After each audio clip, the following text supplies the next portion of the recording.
Olá pessoal, aqui é o professor Aldimar e dando continuidade ao conteúdo de Química 1, nessa aula trataremos das transformações químicas. Vamos em frente então. Bem, as transformações químicas, o que nós chamamos de transformações químicas ou transformações da matéria, são simplesmente reações químicas, né? São processos de modificação da matéria. Então, vamos a algumas ilustrações aqui, alguns exemplos para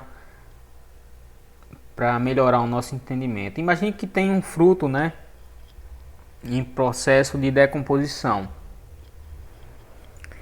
Obviamente, o material original desse fruto, quando ele está em bom estado, é bem diferente do material após ele começar, né, e posteriormente ser completamente decomposto.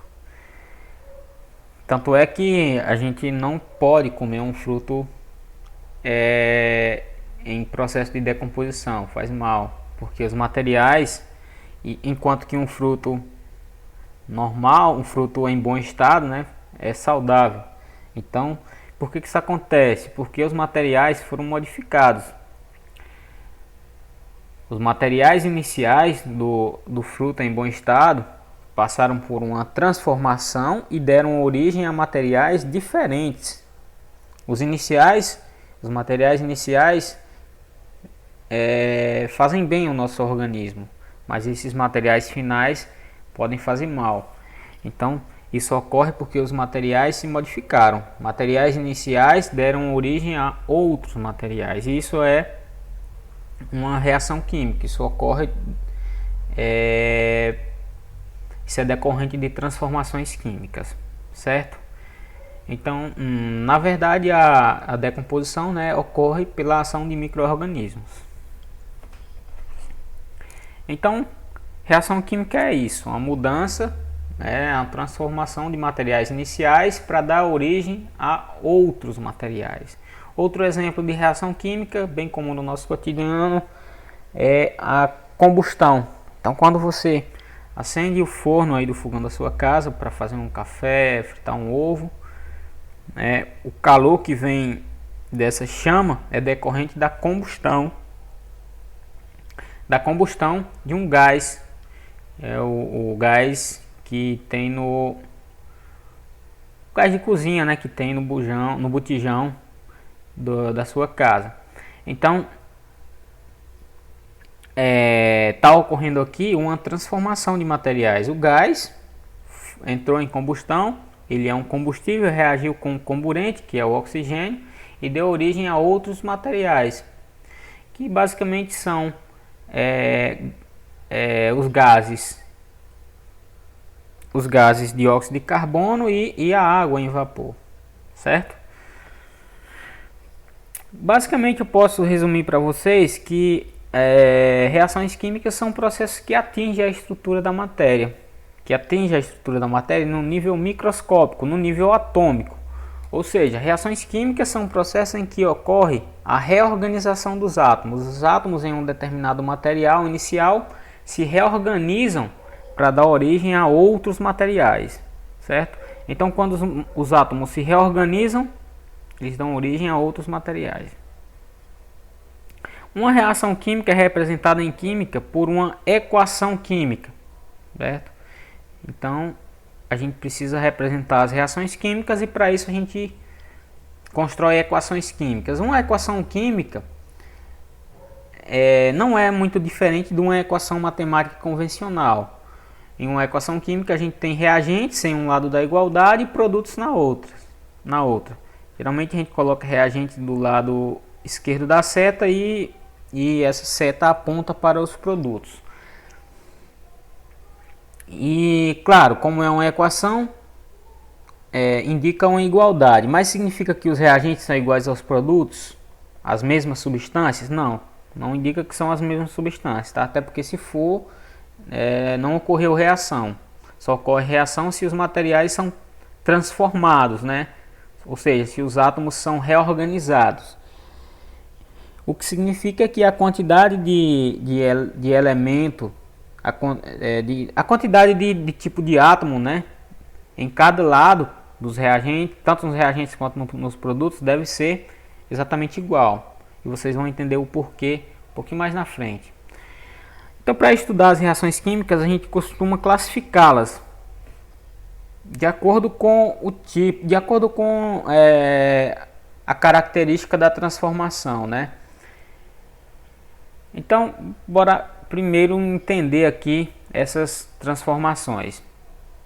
Aliás, essas classificações, né? Dessas transformações químicas, dessas reações químicas. Então, primeiro começamos pela... Primeiro entenderemos, né, sobre as reações chamadas de síntese ou de adição.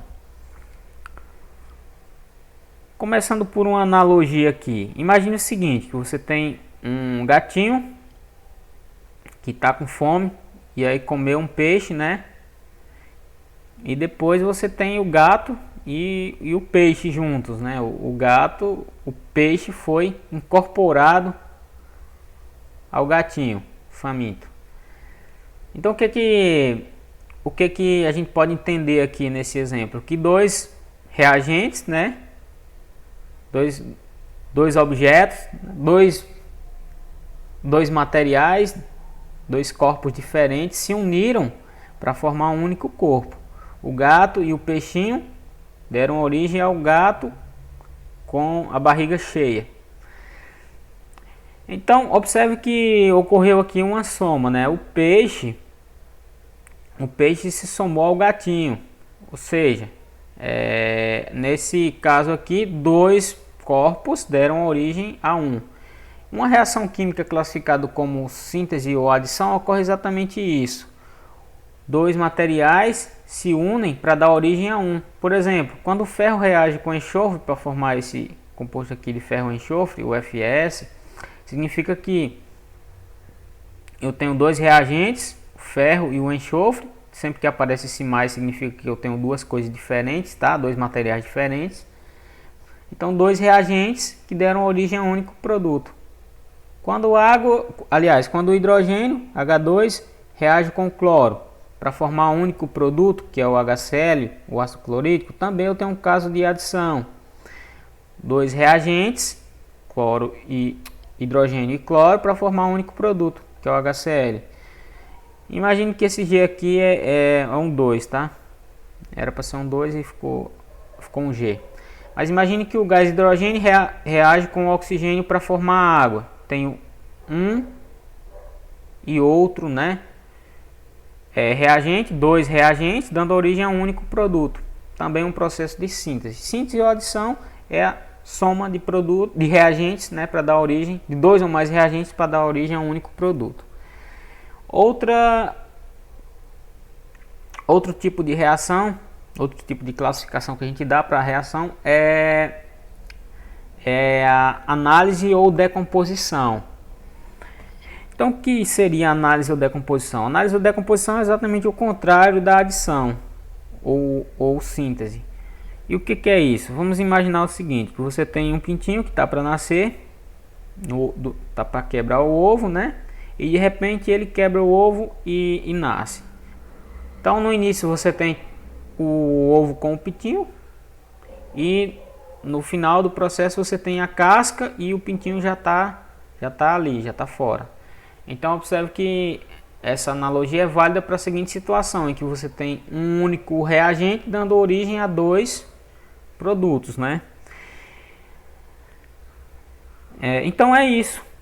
Uma reação de decomposição ou de análise ocorre isso. Um único reagente se decompõe em dois ou mais produtos. Por exemplo, a água, imagine que isso aqui é um 2 novamente, tá? A água se decompõe em hidrogênio e oxigênio. Um reagente dando origem a dois produtos. O carbonato de cálcio se decompõe em óxido de cálcio e dióxido de carbono. Mais uma vez, um único reagente dando origem a dois produtos. A água oxigenada, H2O2, se decompõe em água e oxigênio. Mais uma vez, um reagente dando origem a dois produtos. E as reações de decomposição, elas podem ocorrer em decorrência, né, de determinados fatores que influenciam esse processo. Dentre eles, o calor. Certo? Quando a reação química, quando a decomposição química ela é ocasionada pela ação do calor, a gente chama de pirólise, tá? Em que esse lise aqui se refere à quebra e o termo piro se refere a fogo, né? Ou calor ou aquecimento. Então sempre que eu falar de pirólise, eu estou falando de quebra pela ação do calor. E esse tipo de reação é sempre indicado por um deltazinho aqui, tá? Sobre a seta de reação. Então sempre que uma reação apresentar esse símbolo aqui sobre a seta, significa que ocorreu uma decomposição pela ação do calor, uma pirólise, né? Observe que aqui nessa reação o carbonato de cálcio se decompõe em óxido de cálcio e gás carbônico, um reagente formando dois, portanto decomposição. E aqui também pela ação do calor, o óxido de cálcio se decompõe em cálcio metálico e gás oxigênio. Dando continuidade, a decomposição também pode ser provocada pela ação da luz. E quando isso acontece, a gente chama de fotólise. Tá? Mais uma vez, em que lise significa quebra e fóton se refere à luz. Por quê? Porque a luz é formada de fótons. E quando isso acontece, a gente coloca acima da seta de reação a letrazinha lambda. Então, sempre que aparece esse símbolo do lambda acima da seta de reação, significa que a gente tem uma decomposição provocada pela ação da luz. Por exemplo, a água oxigenada, se ficar exposta à ação da luz, ela se decompõe em oxigênio e água. É por isso que você vai encontrar no supermercado, né, a água oxigenada sempre disponível para vender, sempre em recipientes que não são transparentes à luz. Observem isso, vocês vão perceber. Justamente porque se deixar em um recipiente que seja transparente, né, para a luz passar, vai acelerar o processo de decomposição, certo? E a decomposição pode ser também ocasionada pela ação da eletricidade. Quando isso acontece, a gente chama de eletrólise, em que lise, mais uma vez, quebra, e eletro significa a ação da eletricidade, né? Se refere à eletricidade. Então, por exemplo, a água, pela ação de uma corrente elétrica, que eu estou representando aqui por I, então sempre que aparecer um I acima da seta, significa que eu estou falando de uma eletrólise, se decompõe em gás hidrogênio e gás oxigênio. Portanto, essa reação de decomposição da água por meio de uma corrente elétrica é classificada como eletrólise. Tá? Continuando ainda com a classificação das reações, vamos agora às reações que a gente costuma classificar como de simples troca ou de deslocamento. Imagine que você tem um cachorrinho com osso. Cachorros gostam de brincar com osso, né? E de repente chega um bife lá para ele. Natural, né? Principalmente se ele tiver com fome, é que ele troque o osso pelo bife. Ou seja, ocorreu uma troca. E no final você vai ter o cachorro mordendo lá o bife e o osso fica lá jogado. Certo? Então, essa analogia é válida para representar as reações que a gente costuma chamar de simples troca. Observe que houve uma troca, né? Então, essa analogia pode nos ajudar. Deixa eu apagar aqui que eu esqueci sem querer. Então, imagine o seguinte: o gás cloro, um determinado reagente, reage com o NaBr. Só que o NaBr, né, tem o sódio, né, que é o Na, que tem muito mais afinidade com o cloro, ou seja, tem muito mais tendência a reagir com o cloro, a ligar com o cloro, do que com o bromo. O que vai acontecer? O sódio vai se ligar com o cloro, para formar um outro composto. E observe que ocorreu aqui uma troca, assim como na situação do cachorrinho aqui, tá? Então observe que ocorreu uma troca. Logo, esse tipo de reação a gente pode classificar como de simples troca ou de deslocamento, porque o cloro aqui trocou de lugar com o bromo, beleza? Para se ligar ao sódio. Então é formado o NaCl e o gás bromo. Imagine agora que o alumínio, o Al, reage com o ácido clorídrico. Quando isso acontece, ocorre a oxidação do alumínio, tá? Então o alumínio vai trocar de lugar aqui com o hidrogênio para se ligar ao cloro e formar o ACl3. Então observe que ocorreu também uma troca, uma única troca, né? Portanto, essa reação pode ser classificada como de deslocamento ou simples troca. Um outro caso, o ferro reagindo com o ácido clorídrico também, com HCl. Novamente, o ferro vai ser oxidado e trocar de lugar com o hidrogênio para se ligar ao cloro. Logo, também simples troca ou deslocamento. Beleza? Dando continuidade, podem ocorrer ainda as reações que nós costumamos chamar de dupla troca. Quando é que isso ocorre, professor? Imagine o seguinte, imagine que você tem um coelhinho que está com bife e um cachorrinho que está com a cenoura. Cachorros não têm muita afinidade por cenoura, ou até pode ter, mas ele tem muito mais afinidade com a carne, ele gosta muito mais de carne. E coelhos gostam muito mais de cenoura. Então, a tendência, né, é que o coelhinho vá atrás da cenoura, prefira a cenoura, e o cachorro vá atrás da carne. Então eles trocam. O coelhinho pega a cenoura e o cachorro pega a carne, pega o bife. Observe que ocorreu uma dupla troca, né? Em ambos os casos. A carne trocou de lugar com a cenoura, né? E o cachorrinho trocou de lugar com o coelho. Beleza? Então ocorreu uma dupla troca. Nas reações químicas que a gente classifica como dupla troca também ocorre isso. Grupos que têm mais afinidade com outro trocam de lugar quando reagem, para a gente ter essa troca dupla para a formação dos produtos. Imagine que você tem agora aqui para reagir NaOH e HCl. Como eu já disse, o sódio tem muita afinidade por cloro. Então o que vai acontecer aqui? Esse OH ele vai trocar de lugar com o Cl para poder, né? Ele vai trocar de lugar com o Cl para poder o Cl se ligar, o Cl que é o cloro, se ligar com o sódio para formar o NaCl. E quando isso acontece, esse hidrogênio ele vai trocar de lugar, né? Ele troca de lugar com o sódio, consequentemente. Então ocorreu aqui uma dupla troca, beleza? Assim como ocorre na analogia aqui do cachorrinho com o coelho. Isso aqui, portanto, é a reação de dupla troca. Quando o H2SO4, que é o ácido sulfúrico, reage, se mistura com o cloreto de bário, também ocorre uma dupla troca, né? O bário vai trocar de lugar, com esse H aqui, ó, com o hidrogênio. E o SO4 vai trocar de lugar com o Cl2, não é verdade? Conseguem observar isso? Portanto, ocorreu uma dupla troca, aqui uma reação de dupla troca. Essa setazinha para baixo indica que esse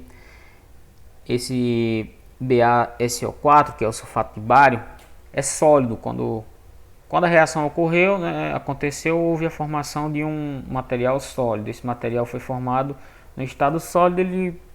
A seta está para baixo porque, como ele é mais denso que a água, e essa solução deve ter ocorrido em meio aquoso, ele vai para o fundo do recipiente, forma um sólido e precipita no fundo do recipiente.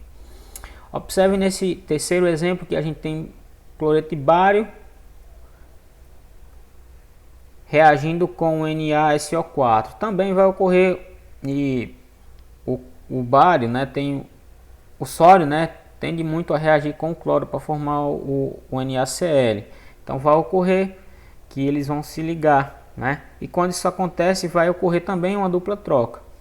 o cloro vai trocar de lugar com o SO4 e o bário vai trocar de lugar com o sódio. Beleza? E também é formado um precipitado, que é o sulfato de bário, novamente. Então é isso, espero que tenha ficado claro até aqui. Vamos agora a um exercício para reforçar esses conceitos, tá? É que possamos fixar melhor.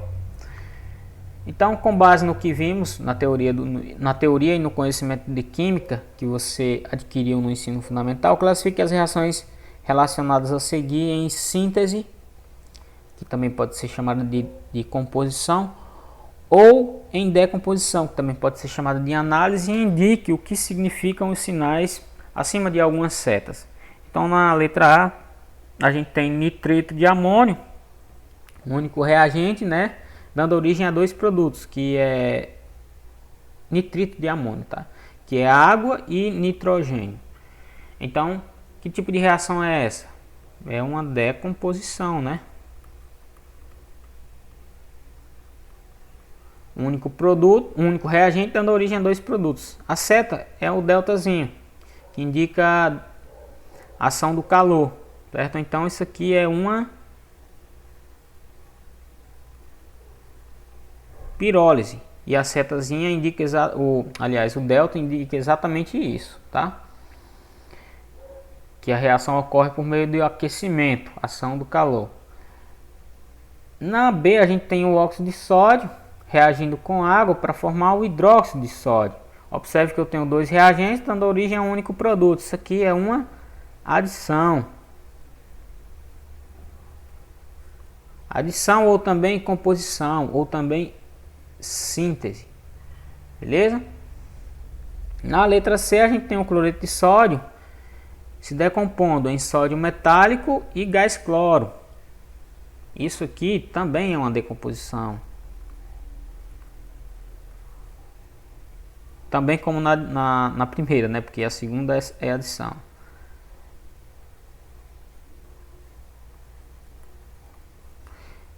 E o que foi que provocou essa decomposição? Esse indica corrente elétrica, né? Indica que o processo é uma eletrólise. Então, aqui a gente pode dizer que isso significa isso.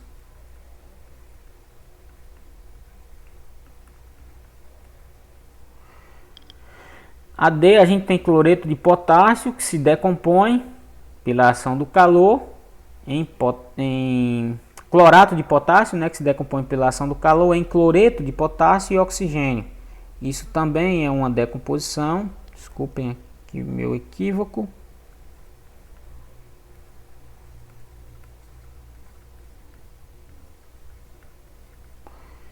E nesse caso é também pelo calor, né? Vou colocar aqui só calor. E na letra E, a gente tem cloreto de prata se decompondo pela ação. Esse lambda aqui significa o quê? Ação da luz para formar a prata metálica e o cloro. Isso aqui também é uma decomposição. E é uma decomposição causada pela ação da luz. Portanto, é uma fotólise.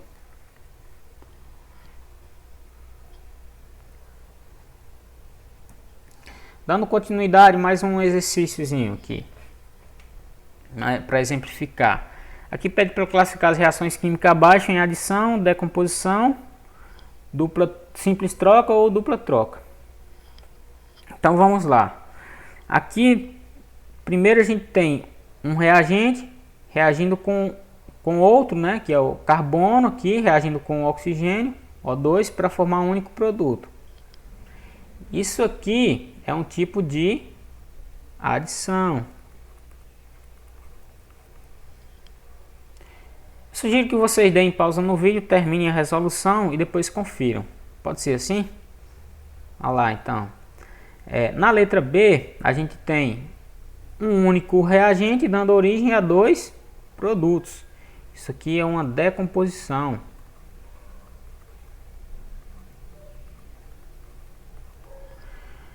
Na letra C a gente tem, né, o sulfato de cobre, que é esse composto aqui, reagindo com o hidróxido de sódio, que é esse aqui, e ocorre uma dupla troca. Observe que o cobre troca de lugar com o sódio, né, para formar esse composto aqui. Na verdade, o sódio troca de lugar com o cobre, né, para formar esse composto aqui. E ocorre uma outra troca em que o sulfato troca de lugar com o grupo OH. Aliás, o grupo OH, né, troca de lugar com o sulfato, é a mesma coisa, né, dando o mesmo, vice-versa, para formar esse outro composto, que é o hidróxido de cobre. Ou seja, essa reação aqui é de dupla troca.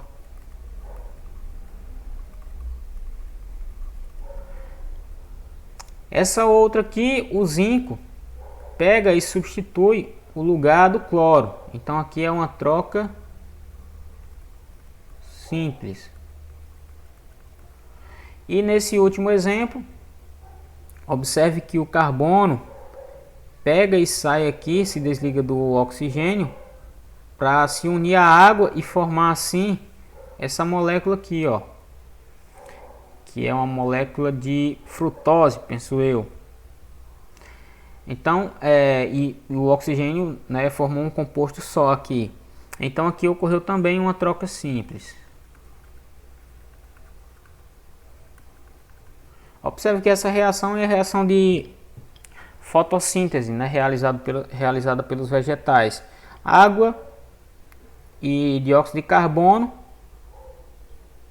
As plantas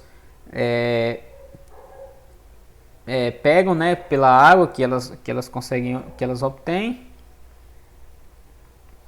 Elas captam o dióxido de carbono do ar, né, e convertem esse dióxido de carbono em oxigênio. Converte esse dióxido de carbono e água em oxigênio, que é liberado para a gente respirar.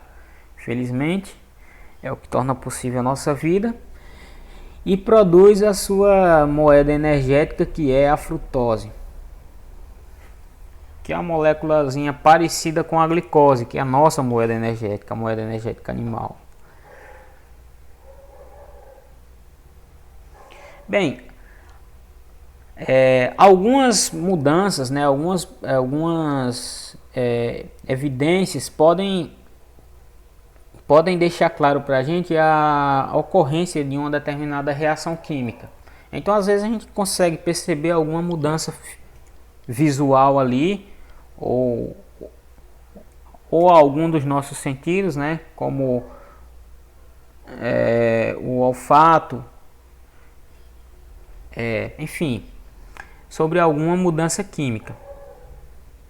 Então, uma das mudanças que geralmente ocorre com grande frequência em uma transformação química, quando ocorre uma reação química, principalmente em solução, é a mudança de coloração. Portanto, a mudança de coloração pode indicar uma reação química, a ocorrência de uma reação química. A liberação de um gás também pode indicar, você tem ali materiais líquidos que você misturou, ou até líquido e sólido, enfim. E depois que você misturou esses materiais, ocorreu a formação de um gás. Isso pode indicar que ocorreu uma transformação química, que ocorreu uma reação química. A formação de uma chama, né? Chama é formada quando ocorre um processo de combustão, portanto é indicativo de uma reação química. O aparecimento de um cheiro característico, não que você possa sair por aí cheirando as coisas, misturando os materiais e cheirando, não faça isso. Mas às vezes a gente sente, né,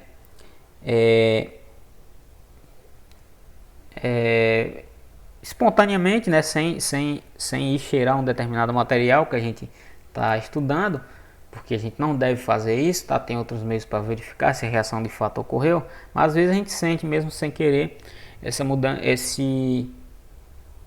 esse aparecimento de um cheiro que antes não existia, depois que você misturou determinados materiais. Então isso pode indicar que ocorreu uma reação química. Desaparecimento de uma característica específica do material, desaparecimento de substâncias, né, e aparência de outro aspecto. Por exemplo, materiais metálicos apresentam superfície geralmente brilhosa, né, tem brilho, superfície metálica tem brilho. Então, se você tem um determinado material de ferro e ele perde o brilho, e dá origem a uma coloração como essa aqui, significa que uma transformação química está ocorrendo, né? Uma reação química está ocorrendo. E em materiais de ferro, o que geralmente ocorre é a oxidação, a fácil, né, oxidação do ferro para a formação da ferrugem, que é um composto de ferro e oxigênio. É um óxido de ferro. Então, basicamente, o que ocorre é isso. O ferro reage muito facilmente com o oxigênio do ar e forma a ferrugem. Então, isso é uma transformação química. Comumente, a gente costuma evitar isso pintando as estruturas metálicas de ferro, porque ele oxida muito fácil. Quando a gente pinta, a gente evita que ele entre em contato com o oxigênio, né? E, portanto, que seja oxidado. Formação de um precipitado. Você misturou dois materiais, de repente ocorreu a formação de um sólido ali que não existia antes, quando os dois materiais líquidos estavam separados. Isso é indicativo de que ocorreu alguma transformação química, alguma reação. Dando continuidade, estudaremos agora sobre a conservação da massa, tá? Conservação da massa, a lei de conservação da massa é uma contribuição de Lavoisier. O que foi que ele disse, né? Ou pelo menos o que é que atribui-se a ele como uma frase bem famosa, é que na natureza nada se perde, nada se cria e tudo se transforma. Não sei se foi exatamente Lavoisier que falou isso, mas se alguém falou foi com base nas observações feitas por Lavoisier, nos estudos de Lavoisier. Porque ele diz o seguinte, que em uma reação, os estudos dele, né, sugerem o seguinte, que em uma reação química,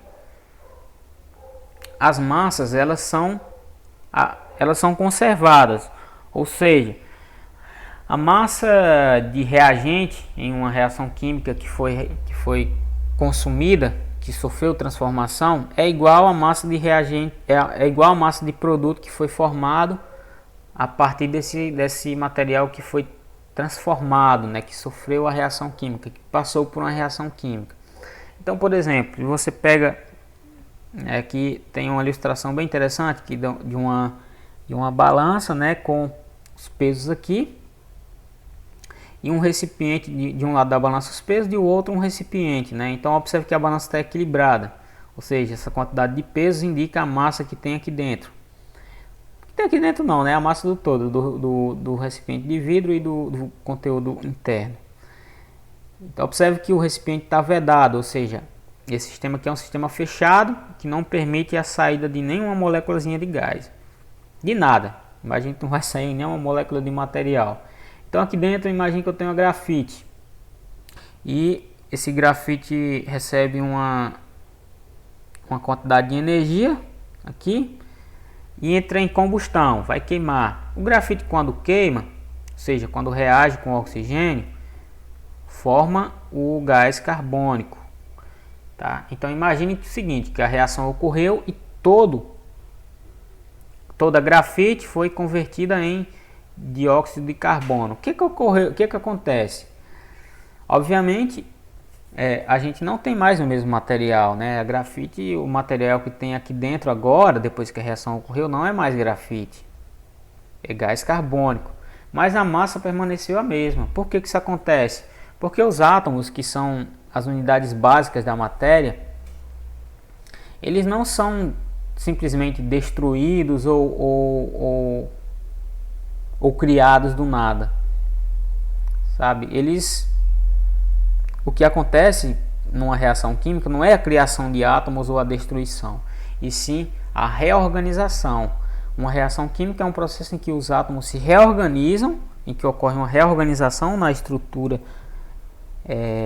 atômica, em escala atômica, né? Uma transformação em escala atômica, os átomos se reorganizam e dão origem a materiais diferentes. Ocorrem combinações diferentes e com isso a gente tem materiais diferentes como produto. Mas a massa ela é constante porque uma quantidade X de átomos que tem no reagente que é responsável por essa transformação vai ter também nos produtos. A quantidade de átomos vai ser sempre mantida nos reagentes e nos produtos. E é por isso que a massa ela se conserva, porque os átomos se conservam, beleza? Para ficar mais claro isso, para fixar isso, vamos à seguinte questão. Acerca de uma reação química, considere as seguintes afirmações. A massa se conserva? Sim, a massa se conserva. As moléculas se conservam? Não. Por que as moléculas não se conservam? Porque se as moléculas se conservarem exatamente como são, não ocorreu reação química, certo? Só ocorre reação química se as moléculas se transformarem, porque quando elas se transformam, dão origem a materiais diferentes. Os átomos se conservam? Sim, a massa só se conserva porque os átomos se conservam. Exemplo, se uma determinada reação química, claro que a gente não consegue contar isso, tá? Só um exemplo, mas imagine que 10 átomos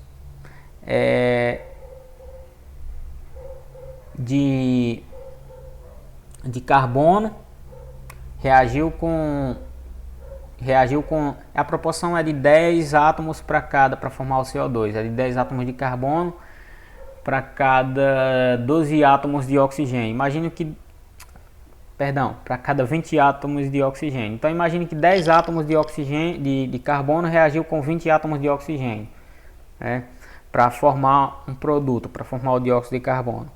O que acontece? A quantidade o produto formado vai ter exatamente a soma dessa quantidade de átomos, de 10 mais 20, que é 30. E é por isso que a soma das massas dos reagentes, a soma da massa do oxigênio e do carbono, nesse exemplo, vai ser igual à massa do CO2 formado. Beleza? Então, nesse caso, a gente marcaria aqui a letra C, né? Passei um monte de coisa aqui. Marcaríamos a letra C.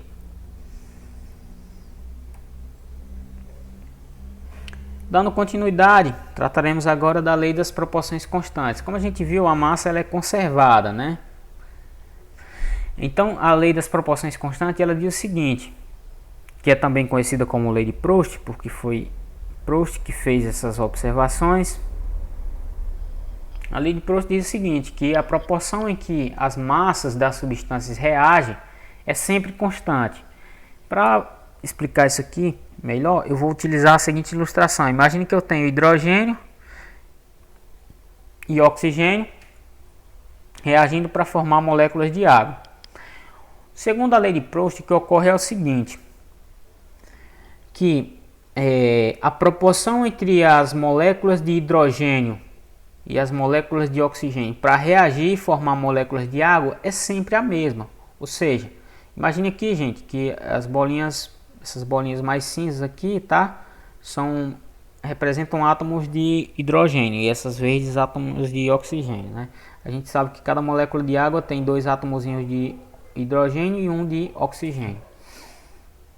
Então, o que significa é isso, que o hidrogênio molecular, né, aqui são 2 átomozinhos de hidrogênio, tá?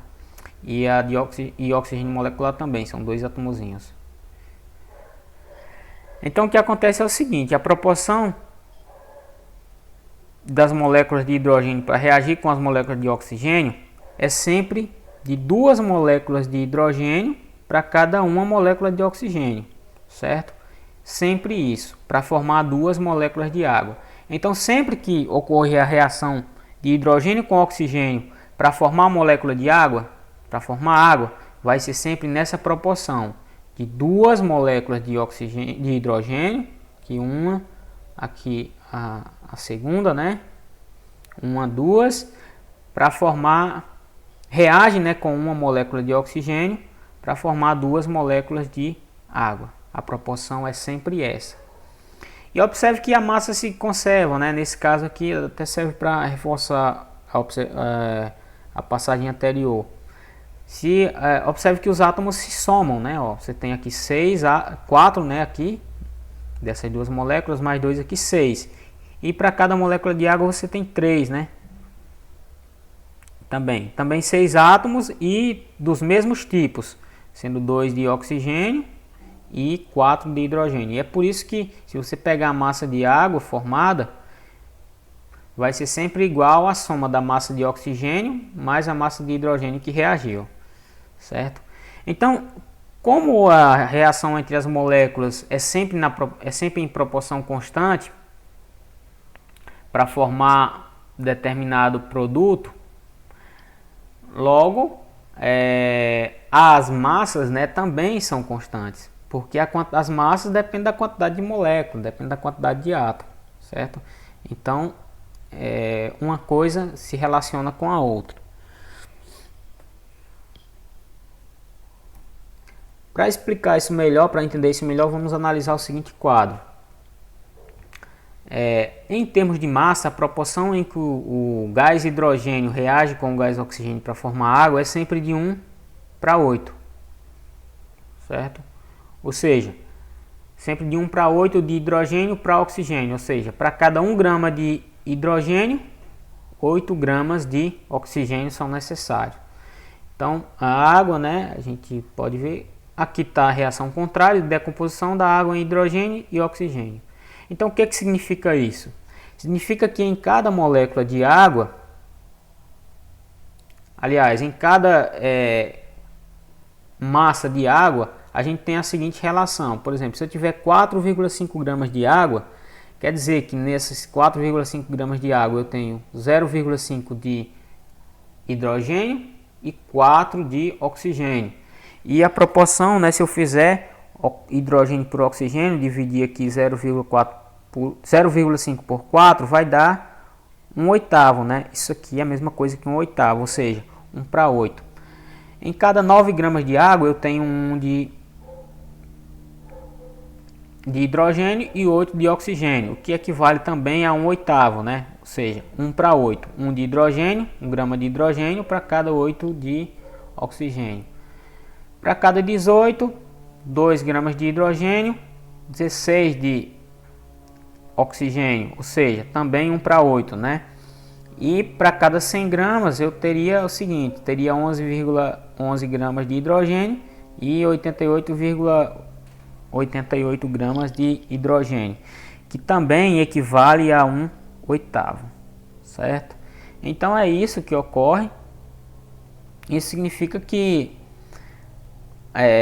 a gente, pela quantidade de hidrogênio, pela quantidade de reagente, né, que a gente coloca em um determinado ambiente para reagir, pela quantidade de reagente de cada um dos reagentes, a gente pode prever a quantidade de produto que vai ser formado, a gente pode prever a quantidade que deve colocar de cada um dos reagentes para formar determinada quantidade desejada de produto e por aí vai.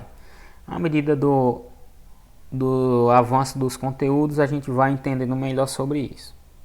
Espero que tenha ficado claro até aqui. Para fixar essa questão das proporções constantes e da conservação da massa, vamos resolver um exemplo relativamente simples. Diz o seguinte: sabemos que 7 gramas de nitrogênio reagem totalmente com 1,5 gramas de hidrogênio, certo? Então reage totalmente.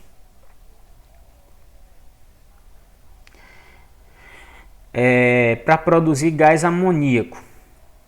A massa de gás amoníaco que iremos obter nessa reação quando misturarmos 2,1 gramas de nitrogênio com quantidade suficiente de hidrogênio Então beleza, a questão ela quer saber a quantidade de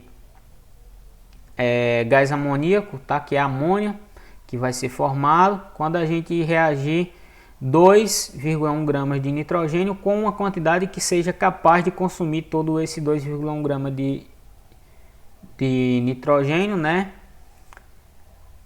de hidrogênio, tá? Então como é que a gente vai fazer isso? A gente vai utilizar a lei das proporções e de conservação da massa.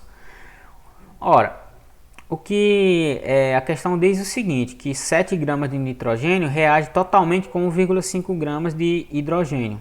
O que significa isso? Significa que a proporção entre nitrogênio e hidrogênio é sempre essa, 7 para 1,5. Ou seja, esse risco aqui desconsidere, tá? 7 gramas de nitrogênio, que é N2, reage sempre, está sempre para 1,5 gramas de hidrogênio. Sabendo disso, eu posso verificar qual a massa de hidrogênio que vai ser necessária para reagir com 2,1 gramas de nitrogênio. 2,1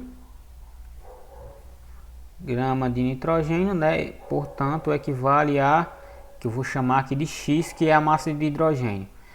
E X, risquei errado novamente, X vai ser igual a 7, né? Perdão, a 2,1, aqui eu multiplico, como eu tenho uma regrinha de 3 de direta proporcionalidade, eu vou multiplicar em forma de X, fica 2,1 aqui, vezes 1,5.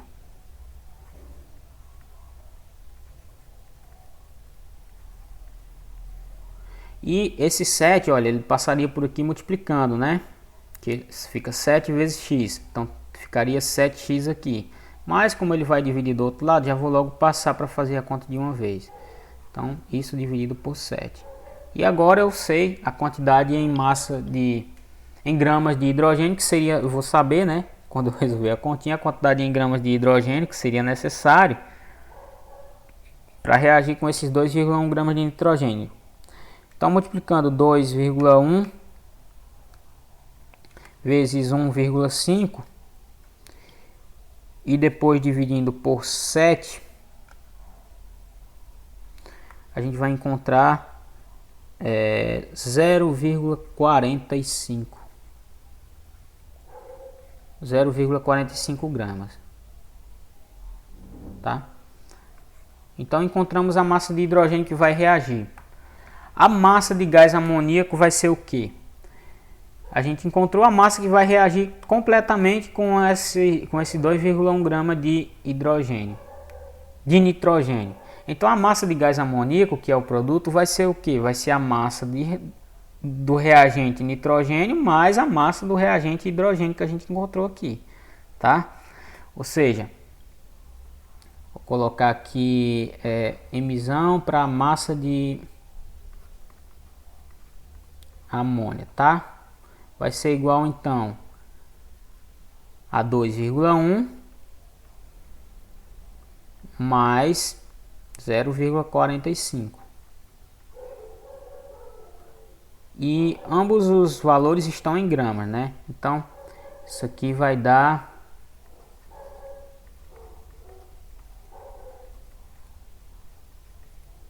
2,1 mais 0,45 vai dar 2,55, não é isso? 2,55 gramas. Então é isso, nós aplicamos aqui tanto os conceitos de proporções constantes para saber qual a massa de hidrogênio que reage com determinada quantidade de nitrogênio, e depois nós aplicamos a lei de conservação das massas, porque a gente sabe que a massa de produto que é formado é a soma das massas dos reagentes que foram consumidos. Beleza? Espero que tenha ficado claro, gente.